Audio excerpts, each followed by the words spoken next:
نبی پاک صلی اللہ علیہ وسلم نے فرمایا 3 مرتبہ صبح 3 مرتبہ شام اعوذ باللہ السمیع العلیم 3 دفعہ یہ پڑھو، اور 1 دفعہ سورۃ حشر کی آخری 3 آیات هو اللہ الذی لا الہ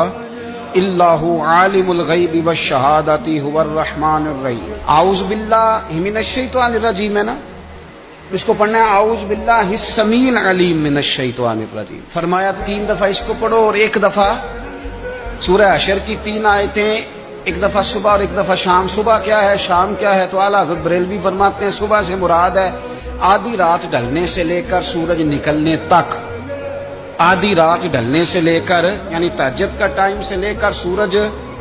اور شام کیا ہے، دوپہر ڈھلنے سے لے کر مغرب کی اذان تک، یہ شام ہے۔ اب سن لیں، یہ ترمذی کی حدیث ہے سیاستہ کی، نبی پاک نے فرمایا جس نے 3 مرتبہ اعوذ باللہ پڑھی اور 1 بار سورہ حشر کی آخری 3 آیتیں پڑھی، 1 دفعہ صبح پڑھے 1 دفعہ شام پڑھے، نبی کریم علیہ السلام فرماتے ہیں اگر صبح پڑھے گا تو 70,000 فرشتے شام تک، اور اگر شام کو پڑھے گا تو 70,000 فرشتے صبح تک